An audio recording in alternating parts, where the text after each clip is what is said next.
Suppose you have a set that has n elements. Let's say a set S that has n elements. How will you demonstrate that it indeed has exactly n elements? It might be helpful to consider a real world situation. Say somebody hands you over a set of 500 rupee notes and says that there are 5000 rupees in net in these notes together. How do you check that? Well, you start riffling through the notes one by one, saying 1, 2, 3, 4, and the number you assign to the very last note is the number of notes that are there. In short, what we are doing is, to each note we are assigning a unique number starting from 1, and the ending number is supposed to be the number of elements. From this real world analogy, the following proposition is very easy to prove rigorously, and I leave it to you to prove that. The proposition says the following: a set S has exactly n elements if and only if we can find a bijection f from 1, 2, 3 ... n, the set consisting of the first n natural numbers to the set S. This is analogous to just pointing to the first element and saying 1, pointing to the second element and saying 2, and pointing to the very last element and saying n. Okay, so we have this following definition that comes. Definition.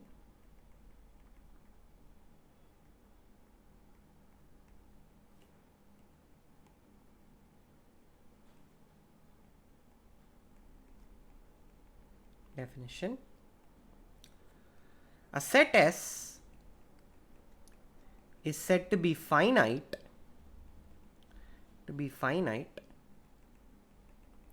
if it has n elements where n is in natural numbers union set with 0. A set is said to be infinite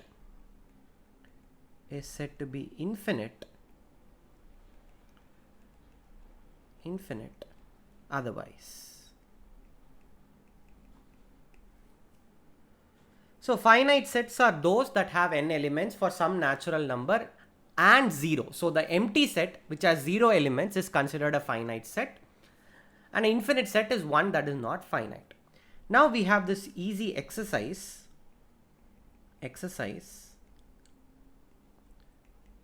Show that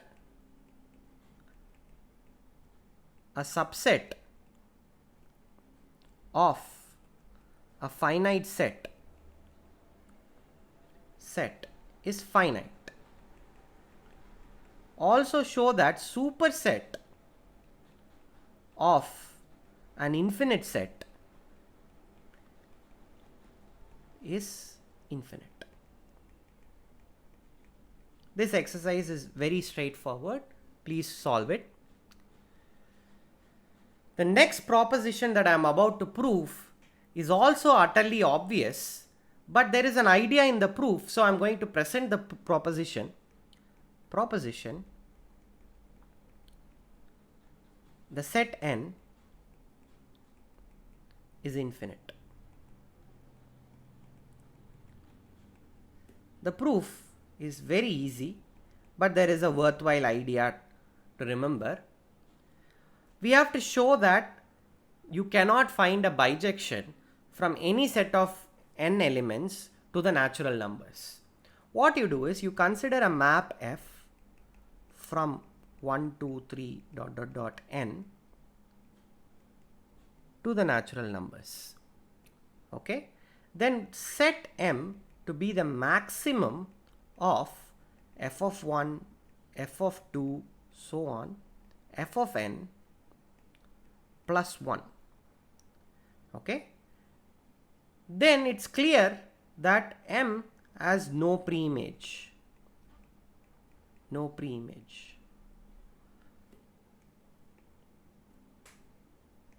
preimage. That means F cannot be surjective. Cannot be surjective. What we have shown is any mapping from an n element set to the natural numbers cannot be surjective. Therefore, n is infinite. The next proposition is also not that hard, but it's a little counterintuitive. Proposition: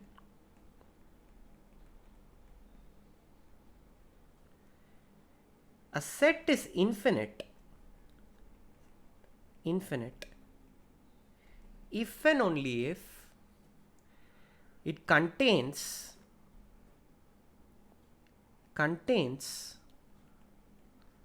a proper infinite subset.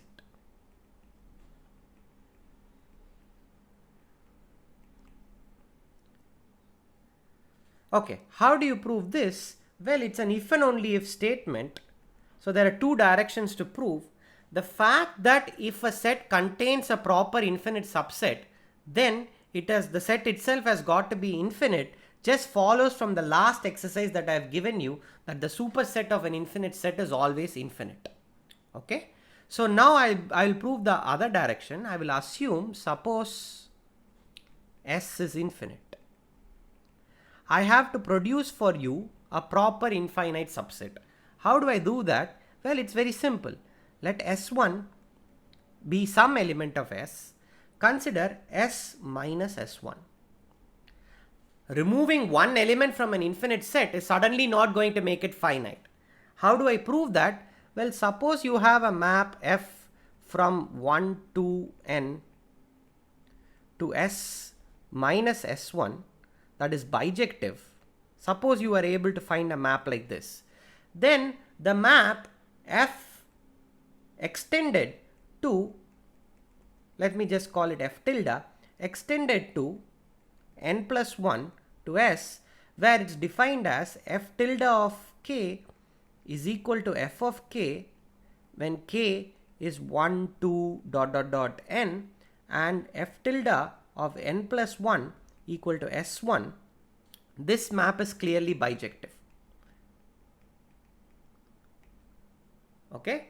So what this shows is that if you could find a bijective map from S tilde minus S1 to, if you could find a map F from 1 to n to S minus S1, then you can find a bijective map F tilde from 1 to n plus 1 to S, which is not possible.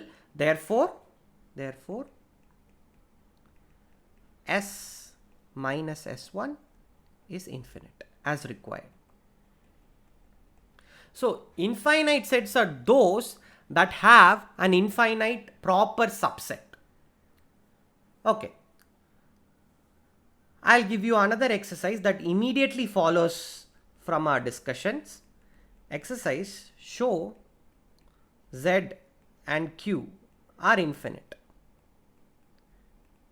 This just follows immediately from our discussion. In fact, it follows from the previous exercise quite easily. So for finite sets, I can define a notion called cardinality. That's as follows. Definition: let S be a finite set. The cardinality of S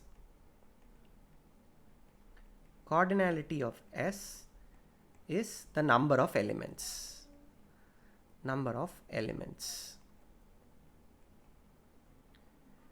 Usually we denote cardinality like this. We put a modulus sign of sorts. Now the question arises, can we define a cardinality for infinite sets? We can, but things are a bit tricky for infinite sets. Let me first, before we discuss this in greater detail, prove that any infinite set is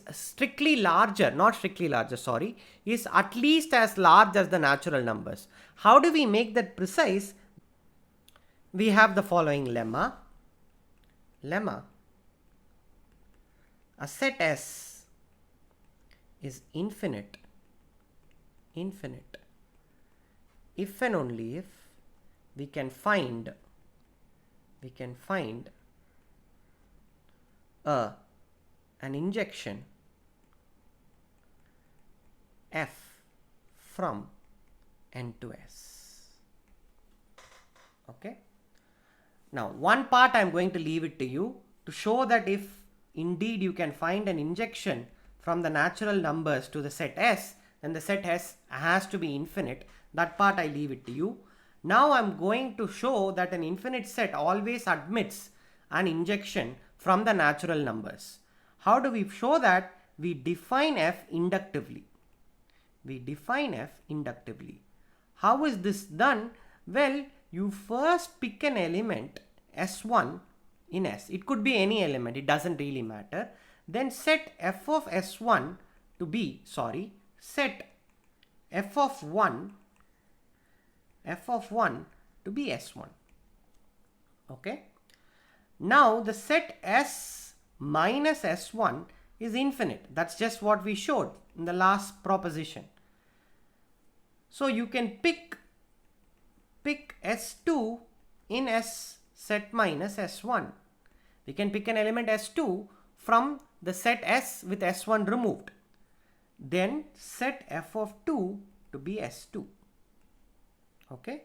So inductively, suppose you have chosen f1, f2 up to fn, set fn plus 1 to be some element in S minus f of 1, f of 2, ...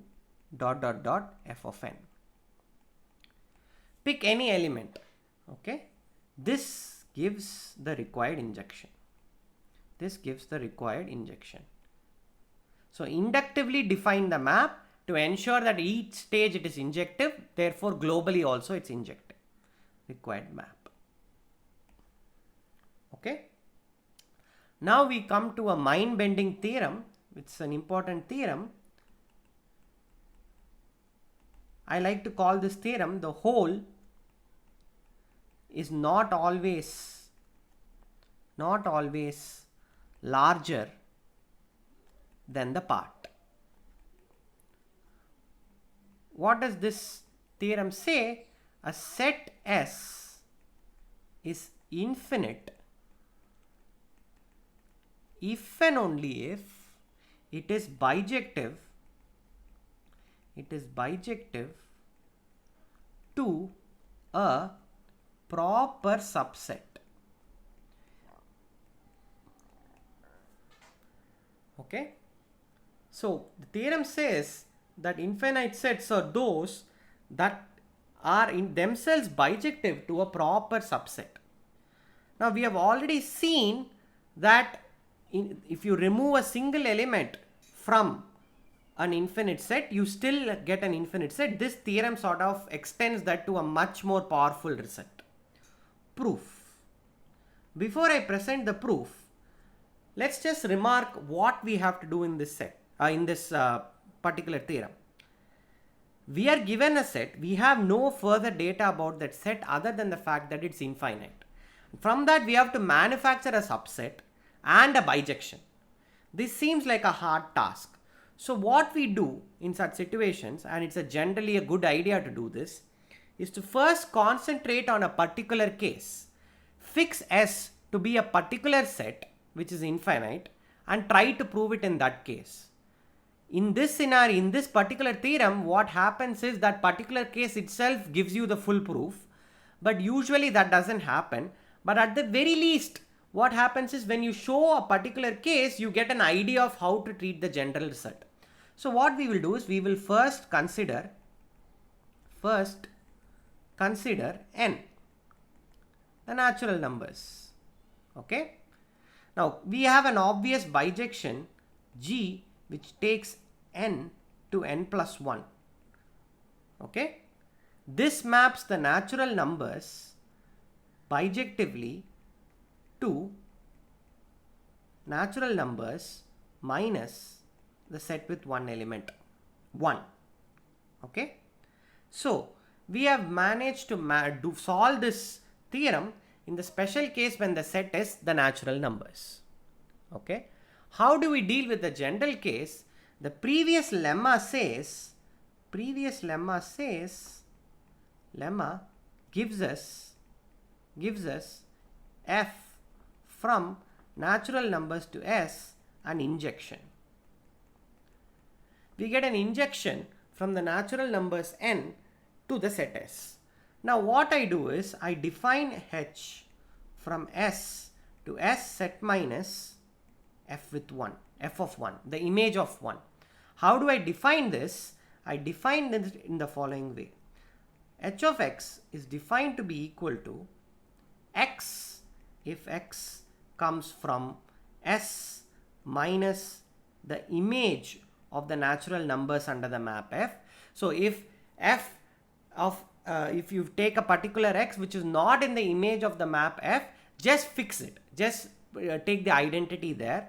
Otherwise just set it to be f of n plus 1 if x equal to f of n. Okay. So what we have done is essentially we have defined the map H in two parts. On the set that is not hit by the image of f, you just leave it as it is. On the part that is hit by the image of f, you just move it to the side using the map G. So this map is injective because identity f and g are okay. Its image is clearly S minus f of 1. Every element other than the element f of 1 is considered is there in the image of this map. Okay. So H is the required bijection. H is the required bijection. So this concludes the proof. So infinite sets are those that are bijective to a proper subset. Okay. So this sort of says that defining cardinality for infinite sets could be a bit tricky.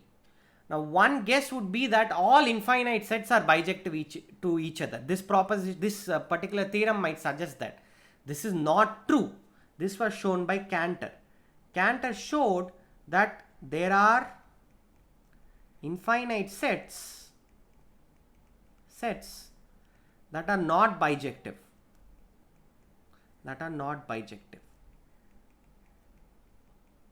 To each other.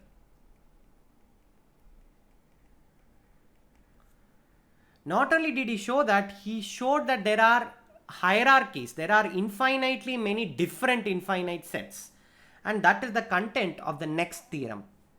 This is proved by Cantor. The theorem is as follows. Let S be a non-empty set.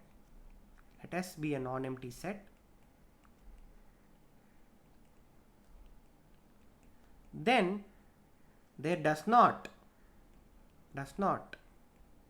exist a surjection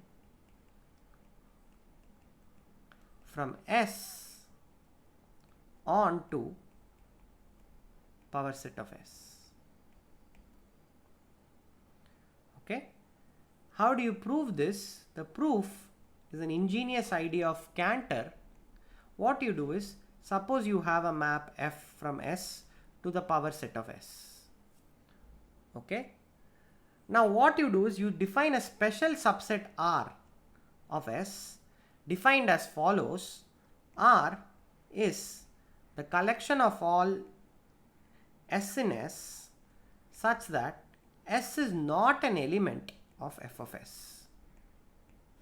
Okay.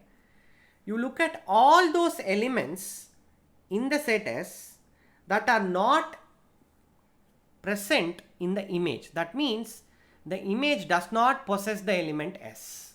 Okay. There must be, suppose this map is surjective, then we must have some f of R is equal to R for some R in R. sorry, for some r in S. Okay. Now two possibilities can happen. The first possibility is that the element R is an element of the set capital R. That can happen. There are only two possibilities. Either the element R is a element of the set R or it isn't. If the element R is also an element of the set capital R, then this is problematic because f of R is equal to R and R is here. But the set capital R was defined precisely to be those elements which are not contained in its image. So this possibility is ruled out. This is not possible. The second possibility is the element R is not an element of R. Okay, but this means R is in R by definition. Because f of R is equal to capital R. Okay, so the definition of the set capital R is it is those elements that are not contained in its image, and this is directly contradicting that. Okay, so both possibilities give a contradiction. That means f cannot be surjective.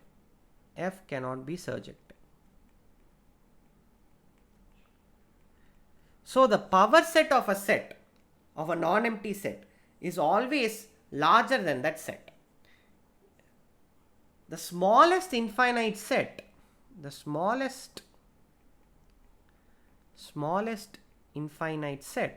I'll put smallest in quotes, infinite set is the natural numbers.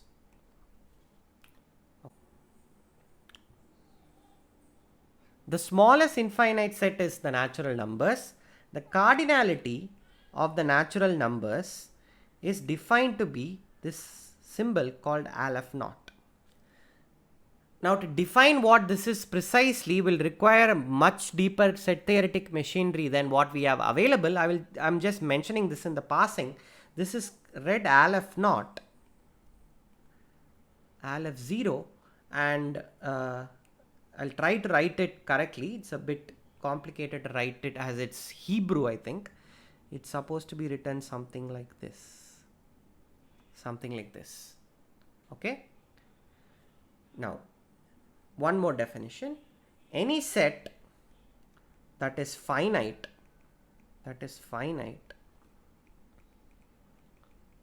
or bijective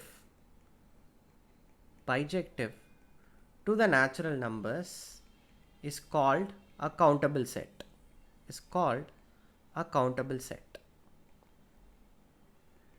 A set that is bijective to n is called denumerable.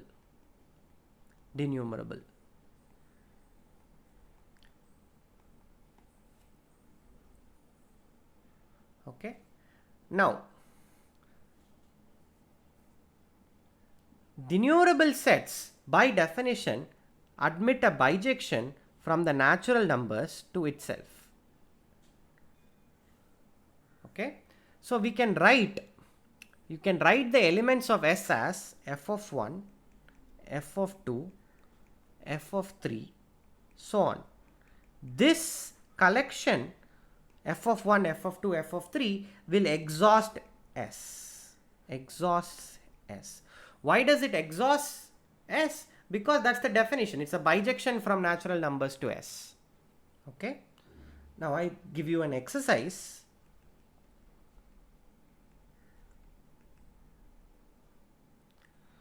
Show that any set S whose elements can be listed S1, S2, ... is countable.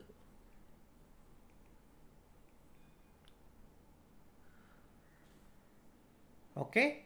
Note that I am not requiring this list to have no repetitions. In the previous list, when the set is denumerable, when I write the set as F1, F2, F3, there is no repetition in the list. But here in this exercise, I am not requiring the list not to have repetitions. It can have repetitions, but the conclusion is weaker. The conclusion is that the set is countable. It could be denumerable, it could be finite. It really doesn't matter. Okay. With this exercise in hand, we can now end this session, this module on cardinality with a nice proposition.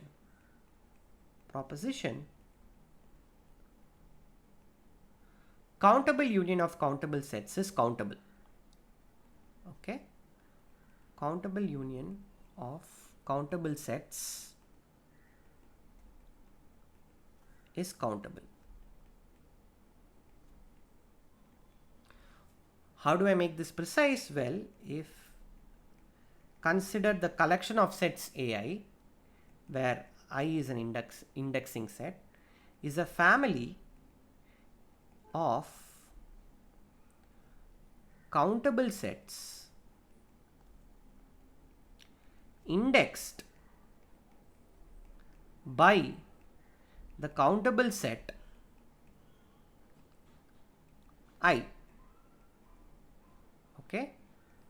Then the set A, which I define to be the union of I in I, AI, this is also countable. Okay. Proof. Okay. First, consider A to be the empty set. In this scenario, nothing to prove.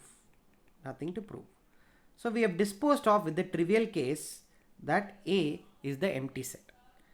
So pick an element A in A. Okay. Now what we do is the following. There are two possibilities that arise. Either I could be finite or denumerable. Okay. First, let me consider the case where I is denumerable. I will consider the case I is denumerable. And what I will do is I take a map F from N to I, that is bijective. Okay. And define Bj to be just A of F of I. Okay. So these Bj's are a collection of sets indexed by the natural numbers. And not only that, the union of the Bj's is just the set A. Clearly, I have just re-indexed the set A with an index coming from the natural numbers. Now, what I do is I look at B1 and list out all the elements of B1, which is possible because B1 is countable. B11, B12, so on. But this list could terminate. If the list happens to terminate, what I do is I extend the list infinitely by just adding A's. I just keep repeating A's in this list. I do the same thing for B2. I write it as B21, B22, and so on. If the list does happen to terminate, I just repeat the A's. So I get an infinite rectangular array of elements coming from the various Bi's. Now I am going to list all the elements of A as follows. First I will put B11, then I'll put B12, then I'll put B13, then I'll put B21, then I put B13, then I put B22, then I put B23, so on. So the procedure is clear. First list all those elements Bij where I plus j is 2, then I plus j is 3, then I plus j is 4, so on and so forth. Just list these elements in this order. It is clear that this list exhausts A. Every single element of the set A will appear somewhere in this list. Of course, there will be plenty of repetitions, but that is not a problem. From the exercise, any listing, if a set can be listed even with repetitions, it's going to be countable. Okay, so this deals with the case where I happens to be denumerable. If I is a finite set, if I happens to be finite, then we pull the same trick.